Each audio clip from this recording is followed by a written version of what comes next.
The war was ending, but the sky over the English Channel was still alive with thunder. In 1945, Flight Lieutenant James Holleran took off on what was supposed to be his final mission, a simple reconnaissance run over the French coast. The weather was rough, the clouds thick, but nothing seemed unusual. His radio crackled. One last message came through. Visibility low. Entering the storm front now.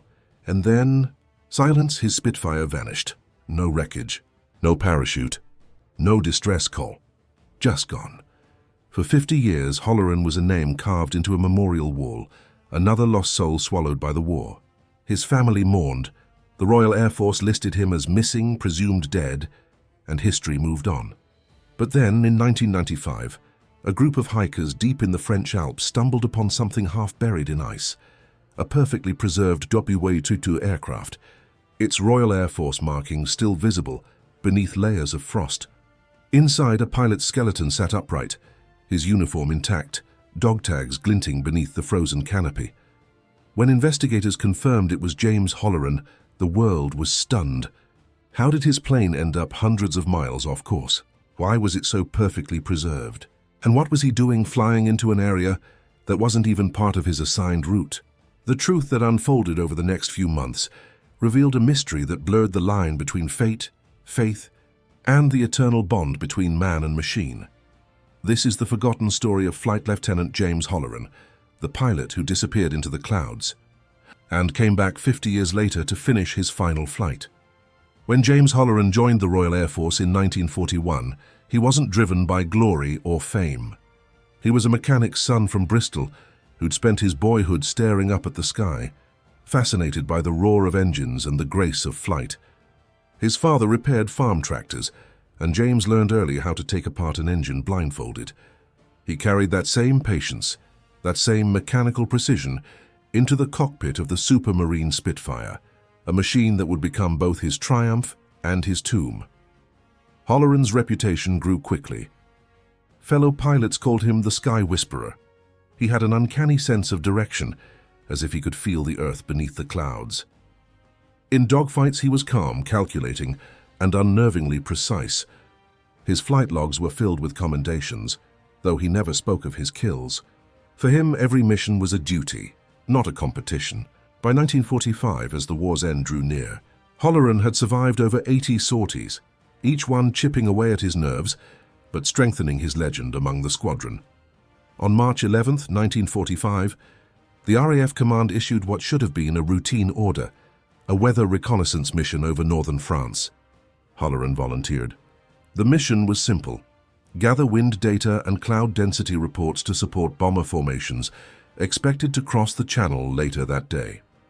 But what no one knew was that a rare atmospheric phenomenon, later identified as a supercell inversion, was forming over the Alps. Holleran's flight path intersected the edge of it, a deadly trap invisible to radar at the time. At 6:12 a.m., Holleran's Spitfire MiG-9 took off from RAF Manston. Witnesses later reported that the sky looked strange that morning, a low metallic hue, as if the sun itself was uncertain about rising. 20 minutes after takeoff, he radioed, "Crossing into cloud layer, can't see coastline, instruments flickering." His last words came moments later: "Visibility 0, adjusting heading east to regain course." Then silence. When his plane didn't return, the RAF launched a standard search operation. For weeks, nothing surfaced. No wreckage on land or sea. No trace of fuel slicks or floating debris. Given the chaos of wartime skies, pilots vanishing wasn't rare. But Holleran's case gnawed at those who knew him.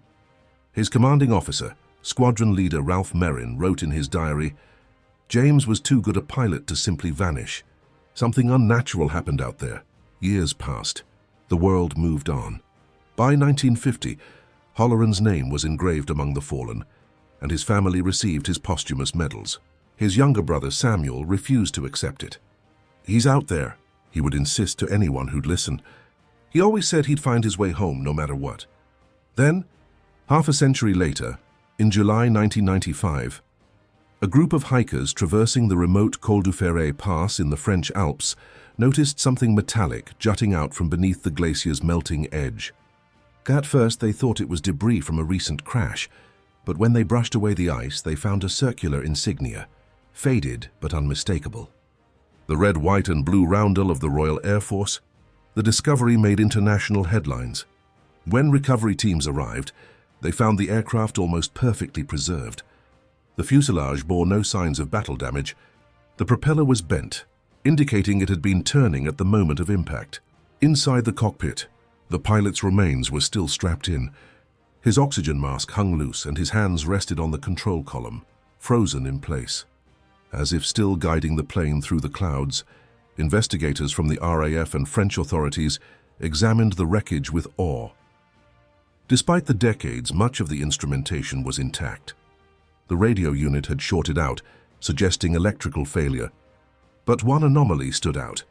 The plane's magnetic compass had been twisted, not broken but warped, as if exposed to an intense electromagnetic force. Even more baffling was the fact that Holleran's logbook was found completely dry inside a sealed leather pouch, perfectly legible. The final entry read only 3 words, "Entering white silence." Experts struggled to explain how the aircraft had ended up over 300 miles off course, deep in the Alps. Some proposed a navigation error due to faulty instruments. Others believed an unexpected downdraft had carried the Spitfire higher than intended, pushing it eastward into unknown air currents. But locals whispered another theory, one older than radar or science. They spoke of the White Path, a mountain legend about lost souls carried away by the wind, only to return when the mountains decided to release them. The investigation deepened when the RAF archives revealed something peculiar. Holleran had once filed a maintenance request for his aircraft, claiming that the gyroscopic compass occasionally lagged behind reality. His note read, "Sometimes it feels as though the compass wants to go somewhere else, not where I'm headed." Mechanics found nothing wrong, but the odd phrasing haunted engineers decades later.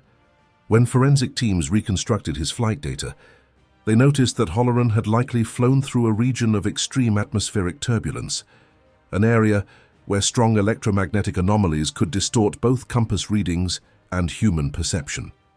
In 1945, the science to explain such conditions didn't exist. To Holleran, it might have felt as though the world itself was twisting. As the mystery grew, so did the myth. Newspapers dubbed him the frozen pilot. Others called him the man time forgot. His story became a symbol, not just of the war's ghosts, but of the strange bond between man and the machine he trusts with his life. In museums, pilots began leaving small offerings by Spitfire exhibits, notes, medals, sometimes even flight gloves, as a quiet salute to the man who flew into the clouds and never came back. But one final detail would make the story even more chilling. When the Spitfire's clock, a small mechanical timepiece mounted beside the altimeter, was examined, it was found frozen at 6:47 a.m., just 35 minutes after takeoff. Yet, according to the condition of the wreckage, the impact had occurred much later, at least several hours after that. Where had the plane been during that lost time? To this day, no one knows. Some scientists believe the storm carried him into a high-altitude jet stream that looped him across the continent before he crashed. Others, including a few RAF veterans, quietly believe something stranger, that Holleran crossed into a place where time itself bent, a place between storm and silence, where duty held him until history was ready to let him go. Whatever the truth, when his remains were finally brought home, the RAF held a small ceremony at Duxford Airfield. Old pilots saluted as the bugle sounded. His brother, now in his 80s, stood by the coffin and whispered, "Welcome home. James, you always said you'd find your way." And in that moment, as the sun broke through a thin mist over the runway, many swore they saw something shimmer in the air, the faint outline of a Spitfire cutting through the clouds as if completing one last flight home. When news of the Glacier discovery spread across Europe, historians and aviation experts were immediately drawn to it, not just because it was a wartime mystery revived, but because of the strange condition of the aircraft itself. Normally, when metal lies buried beneath layers of ice for half a century, corrosion eats away every trace of human craftsmanship. But James Holleran's Spitfire, though battered and cold, still shone faintly beneath the mountain sunlight, as though time itself had decided to keep it intact. The RAF sent a special recovery team, and with them came one man who'd spent years studying unexplained disappearances from the war, retired Wing Commander Alastair Crichton. He'd lost 3 friends in the same year Holleran vanished and had never stopped digging through the archives. When he saw the plane's serial number, ML290, his voice trembled. "This was one of ours," he whispered. "The last flight before peace." The crew spent 10 days carefully cutting through the glacier, uncovering not only the Spitfire's body, but fragments of its story. Around the crash site, the snow had formed strange ridges, circular imprints that suggested powerful downward air pressure had blasted through before the plane came to rest.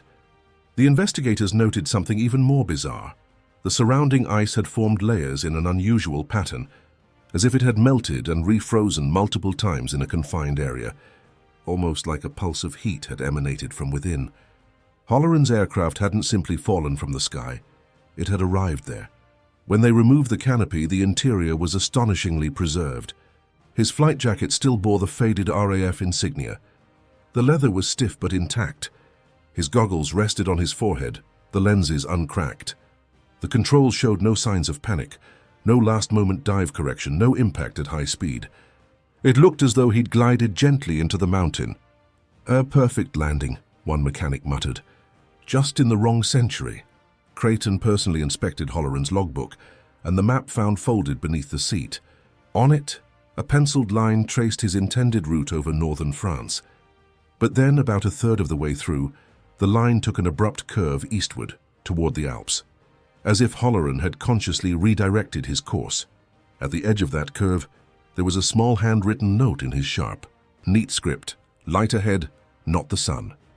The team fell silent. The handwriting matched perfectly with his earlier maintenance reports, confirming the note was genuine. It didn't make sense. In wartime skies, light ahead could mean tracer fire, flak bursts, or the reflection of sunlight off another plane.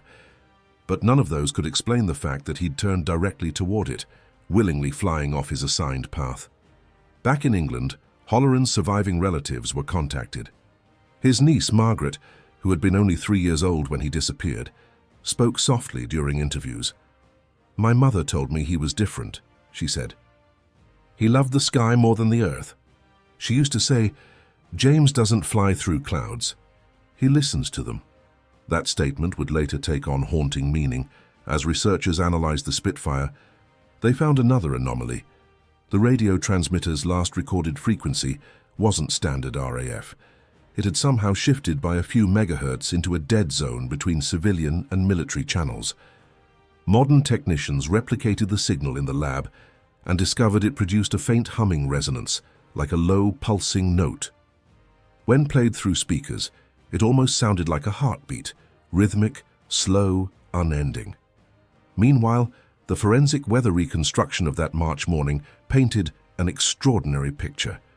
A high-altitude storm cell had been forming over southern England, spreading east into Europe. Pilots flying nearby had reported optical distortions in the sky, patches where the clouds seemed to glow from within, like shimmering veils. Modern meteorology calls it a glory effect, but in 1945, such phenomena were often mistaken for enemy flares or reflective ice halos. Holleran's path placed him directly beneath one. To understand what might have happened, you have to imagine the cockpit of a Spitfire at 20,000 feet. The engine vibrates like a living heart. The propeller's rhythm blurs the horizon. Instruments rattle against the metal frame. Visibility is limited to what your eyes can catch before the next pocket of cloud swallows you. If your compass twitches or your altimeter flickers, panic is your worst enemy. But Holleran wasn't a man who panicked. His training was surgical. If he saw something, even something no one else could explain, he'd go toward it, not away. Eyewitness accounts from French villages below suggest that morning, around 6:30 a.m., a strange sound passed overhead, not like a plane, but a long, drawn-out hum, followed by a flash of silver light. One shepherd told local police decades later, it was as if the sky opened and swallowed something. At the time, authorities dismissed it as wartime hysteria. But when those same coordinates were compared with modern mapping, they matched the glacier site almost exactly. Crichton, reviewing all the evidence, grew increasingly convinced Holleran's death wasn't caused by mechanical failure alone. He wrote in his personal notes, "Something interfered with the flight. Not sabotage, not weather, but something else entirely." It's as though the plane moved through space differently from time. Scientists scoffed, but the recovered instruments backed his suspicion. When one of the plane's gyroscopic units was tested, it emitted faint magnetism, even after 50 years in ice, a physical impossibility under normal conditions. Engineers couldn't explain it. The only known circumstances under which metal maintains such a residual field are extreme atmospheric discharges, the kind caused by phenomena like ball lightning or concentrated plasma bursts. But even those wouldn't account for the plane's preservation or Holleran's intact body. The French government agreed to transport the aircraft to the Musée de l'Air et de l'Espace near Paris, where restoration began under controlled temperature. But during the process, another discovery deepened the enigma. Within the aircraft's tail compartment, they found a small object wrapped in oilcloth, a wristwatch, its glass face fogged but unbroken. Inside the casing, engraved faintly, were the words, "For every storm there's a horizon, MH."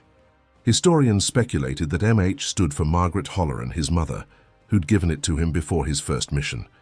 What no one could explain was that the watch, despite being submerged in ice for decades, still ticked faintly when first opened, for almost 2 minutes before stopping. Newspapers ran with it immediately.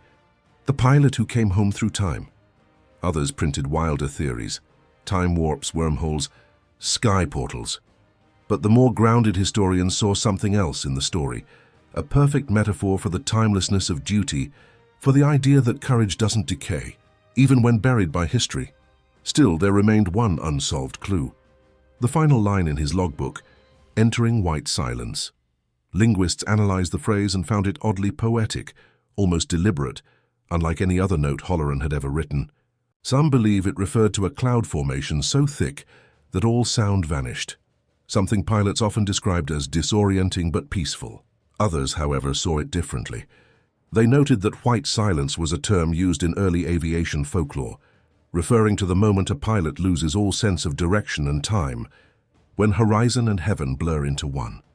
Years later, a French mountaineer named Laurent Duval claimed to have found a piece of evidence missed by recovery teams, a small section of canopy glass embedded deeper in the glacier. When analyzed, the glass showed microscopic scorch marks in perfect circular patterns, as if exposed to concentrated heat, not from explosion, but from inside out. That single clue reignited the strangest theory of all, that Holleran might have flown into an atmospheric anomaly powerful enough to distort not just his instruments, but time itself. In 2003, meteorologist Dr. Émile Gautier published a paper on electromagnetic vortices in cumulonimbus formations, proposing that under rare conditions, lightning discharges could create temporary electromagnetic cavities, isolated pockets, where magnetic and temporal fields behave abnormally.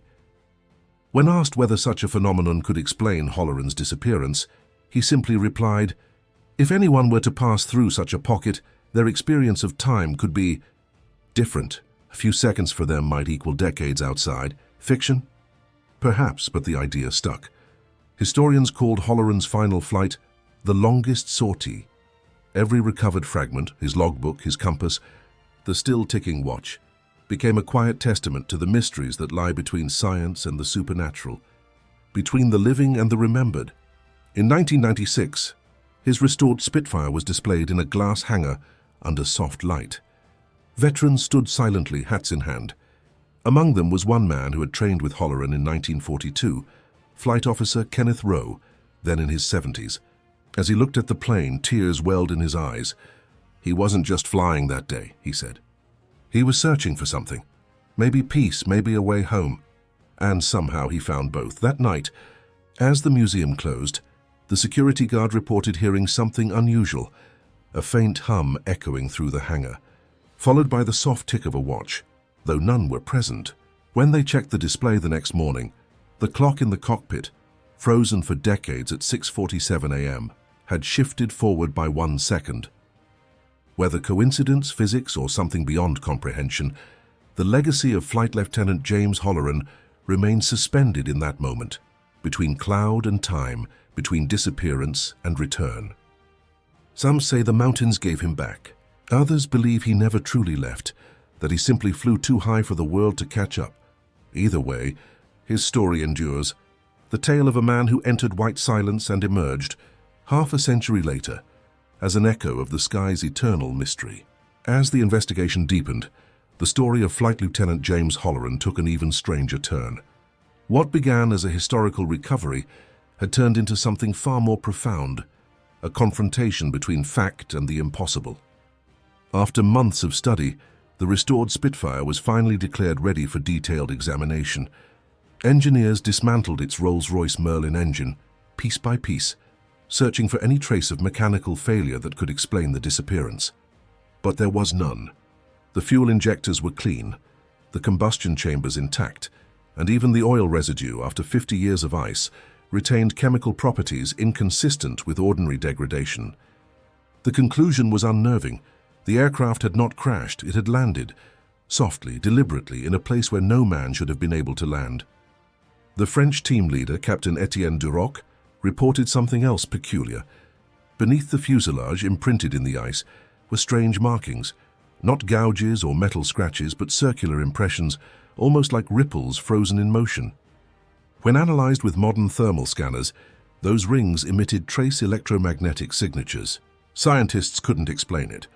One proposed theory suggested that Holleran's aircraft might have passed through a high-energy atmospheric corridor, a natural electromagnetic vortex that altered its descent trajectory.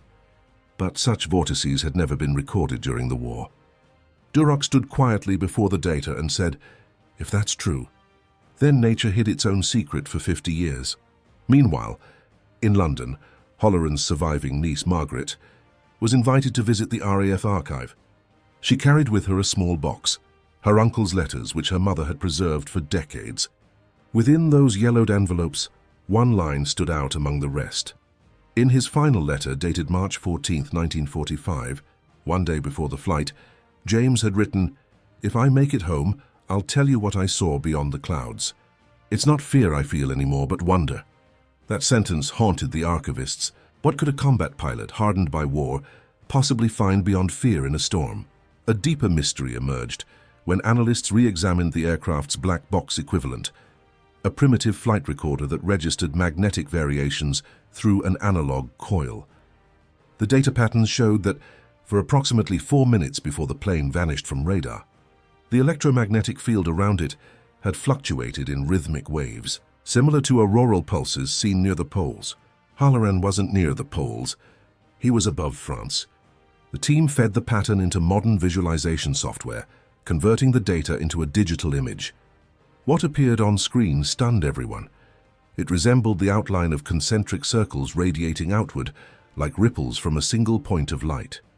This image became known among the researchers as the sky signature. Historians compared it with eyewitness accounts from the ground, the farmers and shepherds who had described a ring of light opening in the clouds. It matched perfectly.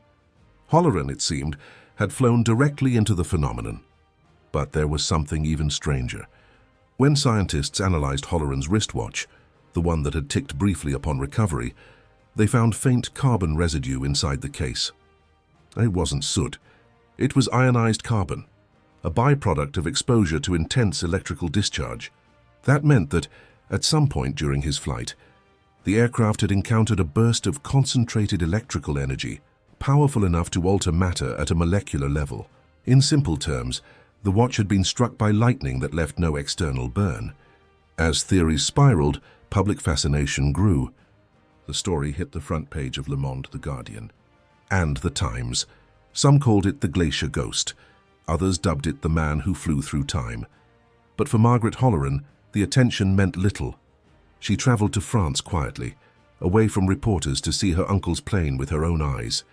When she entered the hangar, she stood motionless for several minutes before whispering, "He came home." Then she turned to Creighton's, the retired RAF officer overseeing the case, and asked, "Do you think he knew?" Creighton paused, his gaze distant. "Pilots always know," he said softly. "But sometimes they follow the sky, not orders." That evening, something occurred that unsettled even the most skeptical technicians. While recording the cockpit instruments for documentation, a camera captured a brief flicker of light across the altimeter, a pulse that lasted less than a second. When slowed down, the light seemed to trace across the dials like a moving reflection, but there was no external source. Every light in the hangar had been off. The technicians dismissed it as a lens flare until they reviewed the audio. Over the hum of the equipment, a faint but distinct sound played back. 3 short bursts. 2 long, 3 short. It was Morse code. The letters spelled SOS. This revelation reignited the entire debate. Was it a coincidence, interference from nearby transmitters, or had the aircraft somehow retained an electrical imprint of Holleran's last distress call? The RAF brought in physicists who specialized in electromagnetic memory, the study of how long-term fields can embed data into metallic structures. They admitted reluctantly that under rare circumstances, metals exposed to intense charge can retain vibration patterns similar to recorded sound. In theory, the plane itself could have remembered Holleran's final transmission. Creighton, increasingly consumed by the mystery, made one final visit to the glacier site before it was sealed off to tourists.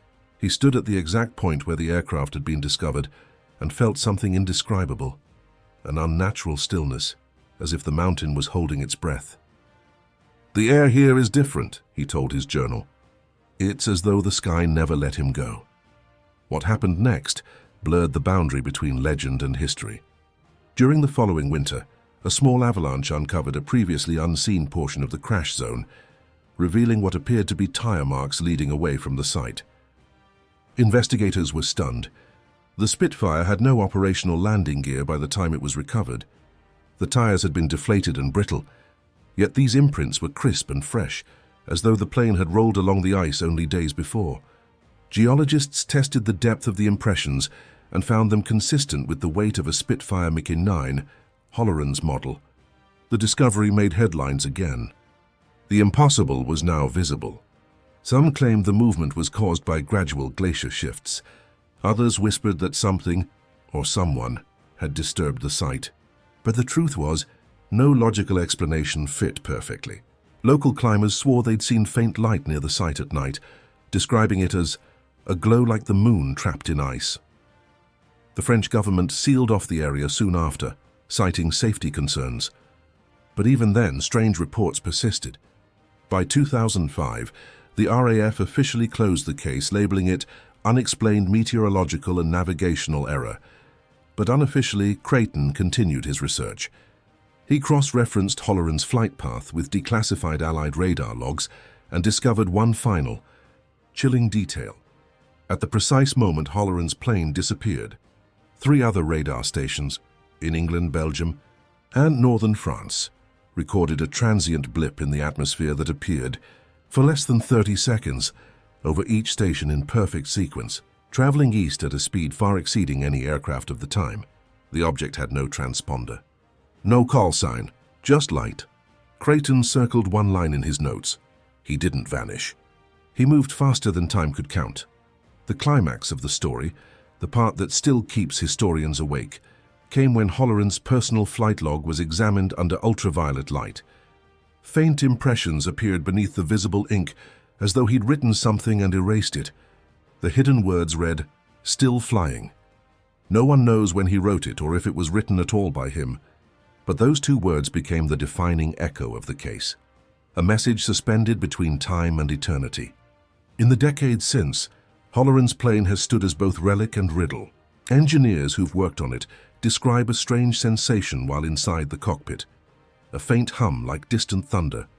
Tourists have reported seeing a small shimmer of frost form on the glass canopy, even in warm weather, shaped eerily like a human hand. Margaret, who passed away in 2011, left a note with her will. It read simply, "Uncle James, if you're still flying, keep going." And so the legend of the man who vanished into the clouds, only to return half a century later, remains suspended between fact and faith.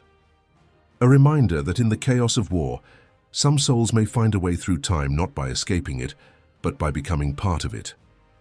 Even today, in certain conditions, hikers near Mont Blanc claim to hear the faint roar of an engine high above the clouds, a single Spitfire circling where no aircraft should be. Whether it's wind, memory, or something else, no one can say. But every time the sound fades into silence, the mountain seems to whisper the same words Holleran wrote before he disappeared. Entering white silence. And in that silence, perhaps, he still flies. The clouds hung heavy over the Pacific, endless and silver, reflecting the fading sunlight like a mirror of another world. The year was 1998, and in a small aviation museum outside of San Diego, a curator named Frank Miller stood before an aging radio operator who claimed to have once heard a distress call, a call from a plane that should have crashed 50 years ago. Frank didn't believe him at first, but when the old man showed him a recording on a brittle reel-to-reel tape, the sound of a pilot calling, "This is Echo Charlie 7 requesting coordinates. Visibility low." Frank froze. That was the call sign of Lieutenant James Carter, the pilot who had vanished in 1948, flying his P-51 Mustang into the clouds over the Pacific. The voice was clear, steady, and unmistakably young. But how could that be possible? As the story spread through veteran circles, researchers began reopening the case. Satellite imaging teams combed through old routes, historians dug up flight logs, and meteorologists reconstructed the atmospheric conditions of that day. What they found only deepened the mystery.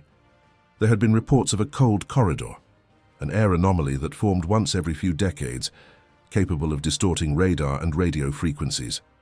Witnesses from nearby naval outposts claimed they had seen a flash of light, not like an explosion, but like a reflection, as if something had passed through the sky and simply dissolved. It was dismissed at the time as weather interference. Now, decades later, it seemed to match perfectly with Carter's last known location. But then came the unthinkable. In early 1999, a private pilot flying near the same region reported seeing a silver aircraft glinting through the fog. He said it looked too clean to be wreckage, too alive to be abandoned. When authorities sent a search team, they discovered an island that wasn't marked on most maps. Just a rocky strip with overgrown vegetation and a rusted radio tower. Among the wreckage of old wartime debris, they found a plane. Not a corroded relic, but a pristine P-51 Mustang. The paint fresh, the glass uncracked, the serial number still readable. It was Carter's plane. But the strangest part? There was no rust, no damage, and no sign of aging. The instruments inside were frozen mid-flight. The investigators were stunned. How could a machine remain untouched by 50 years of ocean air and corrosion? The logbook inside told a chilling story. Carter had been alive, at least for a while. The final entry read, "Clouds opening. Time feels strange. Compass spinning. Hearing voices, maybe ground control." After that, nothing. No further pages. The handwriting was strong, unshaken, as if written by a man who still believed he would land safely. Scientists theorized that Carter might have flown into a phenomenon known as a time slip, an unproven but persistent theory of localized distortions in space-time. According to those who studied it, certain conditions could create a kind of temporal bubble, preserving objects or individuals as they were beyond the reach of normal decay. Skeptics dismissed it as nonsense. But when forensic analysts tested the plane's materials, they discovered the metal was chemically identical to 1948 standards, yet it showed no oxidation, no environmental wear. It was as if time itself had stopped the moment Carter entered the clouds. Things only got stranger from there. The museum that recovered Carter's plane began experiencing technical malfunctions, lights flickering, instruments behaving erratically, and security cameras freezing at 3:47 a.m. The exact time Carter's radio had gone dead half a century ago. Some workers swore they heard footsteps near the hangar late at night. Others claimed they saw a figure, a man in a pilot's jacket standing near the cockpit window, staring out as if waiting for takeoff clearance. When Frank Miller, the curator, stayed overnight to investigate, he reported hearing faint radio static. Then through the static, a voice, "Echo Charlie 7. Clear for landing." The next morning, Frank found the cockpit canopy open. The seatbelt was unbuckled. No one had touched the aircraft. After that night, the museum sealed the hangar. But before doing so, they took one final photograph. A haunting image of the plane bathed in dim blue light, its reflection shimmering across the polished floor. It looked ready to fly again, but the mystery didn't end there. Weeks later, a letter surfaced mailed from a remote town in the Philippines. It was addressed to the U.S. Air Force Archives and signed simply James Carter. The letter was dated 1948, but the envelope bore a 1999 postal stamp. Inside was a single page written in Carter's handwriting, "Tell my wife I made it." The clouds weren't what they seemed. "It's quiet here, mild but not empty." That letter sent shockwaves through the aviation community. Experts verified the handwriting, ink composition, and even the paper fibers, all consistent with 1940s materials. The stamp, however, was modern. Some called it a hoax, but no one could explain the mix of timelines. Carter's family, long since passed, had always believed he would return. His grandson, who worked as an engineer, said, "He always told my dad that the sky keeps secrets." Maybe he found one of them. The U.S. Air Force quietly reopened the case as part of a classified review on aerial anomalies, but no further information was released to the public. Civilian researchers who tried to access the files found them marked as restricted for national security. Still, whispers persisted that Carter's plane wasn't the only one. Similar disappearances had occurred in 1953, 1967, and 1981, all under similar atmospheric conditions, all involving pilots who reported entering the light. As the decades rolled on, the story faded into myth, told in late-night radio shows and conspiracy circles. But for those who had seen the aircraft, or heard the faint hum of its still functional radio, there was no doubt. Something had happened up there, something beyond explanation. The Pacific sky had swallowed a man and his machine, only to return them untouched 50 years later, carrying the silence of another time. And yet, the true climax came not with discovery, but with realization. The Air Force eventually authorized a reflight, a test to replicate Carter's route, using the same model aircraft under similar conditions. The pilot, a veteran named Marcus Dempsey, followed the path precisely. As he entered the dense fog over the ocean, his instruments flickered. "Visibility dropping fast," he reported. "Everything's turning white." Then silence. For 2 full minutes, ground control lost contact. When the signal returned, Marcus sounded shaken. "For a second, I thought I saw another plane. Same model, flying beside me. But it wasn't on radar, it was shining." He returned safely, but when his footage was analyzed, there was a single frame, a reflection in the cloud bank, showing a silver P-51 flying level, no identification number, no pilot visible. Just the ghost of a machine that shouldn't exist. That frame became famous in aviation lore, known as the Carter image. Some said it was a trick of light.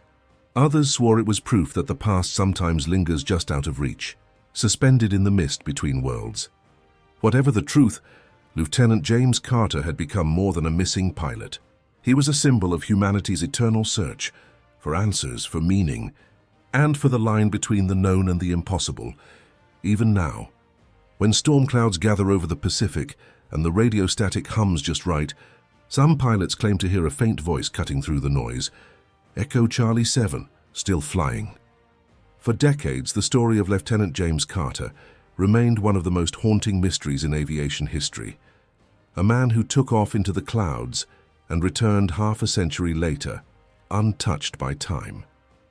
The discovery of his plane, the letter, and the strange anomalies that followed blurred the lines between myth and science, between what we know and what we dare to believe. To some, it was nothing more than a cosmic accident, a strange weather pattern that preserved metal and played tricks on the instruments. But for others, especially those who had lost someone to the sky, Carter's story was proof that time doesn't always move in straight lines. The Pacific became a place of quiet reverence after that.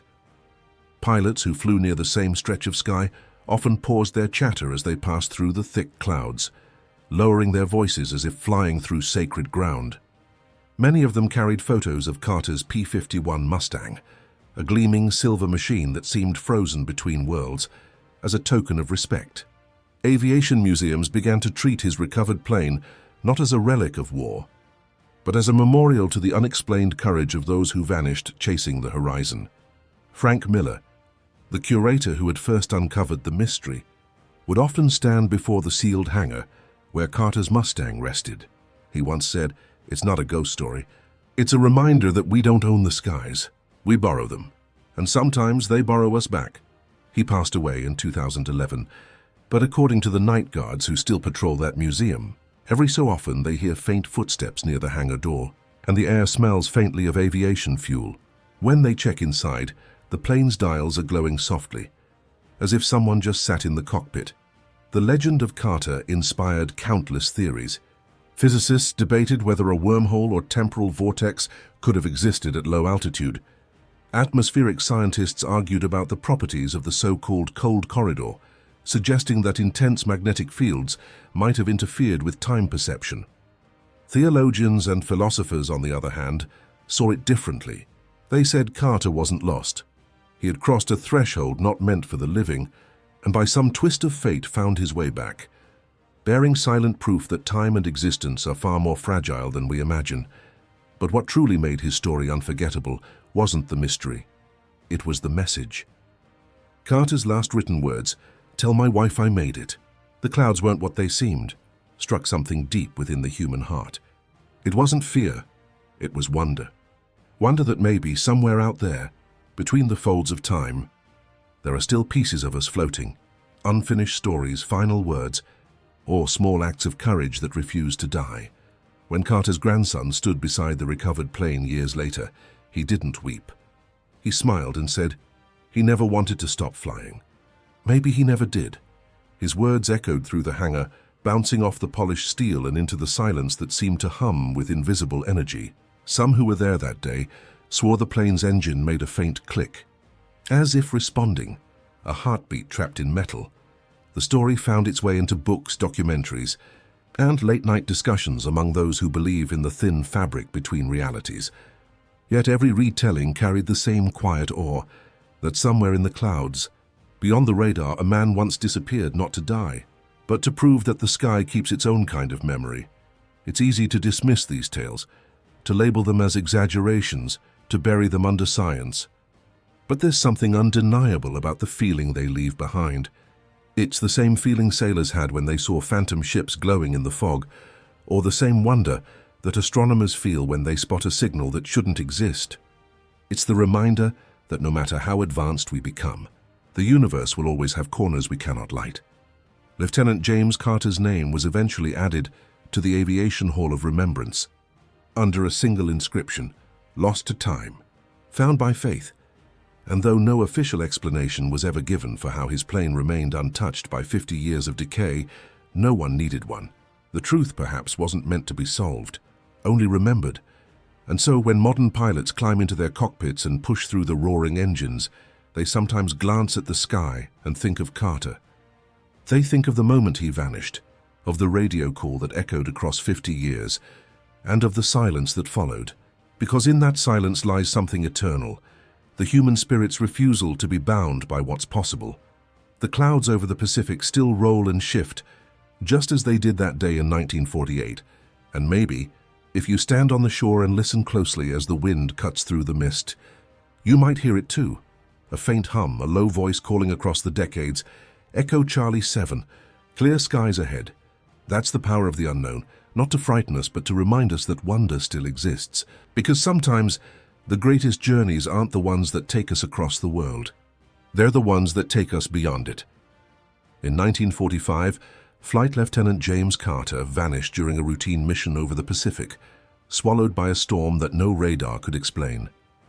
For half a century, his name lived only on a memorial wall, until hikers in the French Alps discovered his perfectly preserved aircraft buried beneath ice. Inside, his remains sat untouched, his final log entry reading, "The clouds weren't what they seemed." Investigations revealed his plane had somehow strayed hundreds of miles from his flight path, yet showed no signs of crash damage, no decay, no rust, as though time itself had paused around it. Scientists searched for answers in physics, historians in records, and believers in faith. But none could explain how a man could disappear into a storm and return 50 years later, as if no time had passed at all. Carter's story isn't just about a vanished pilot. It's about the human spirit's defiance against the limits of time, the mysteries that live between clouds, and the eternal bond between man and sky. His final message wasn't one of fear, it was peace. He had made it. Perhaps not home, but to somewhere the living can't yet reach.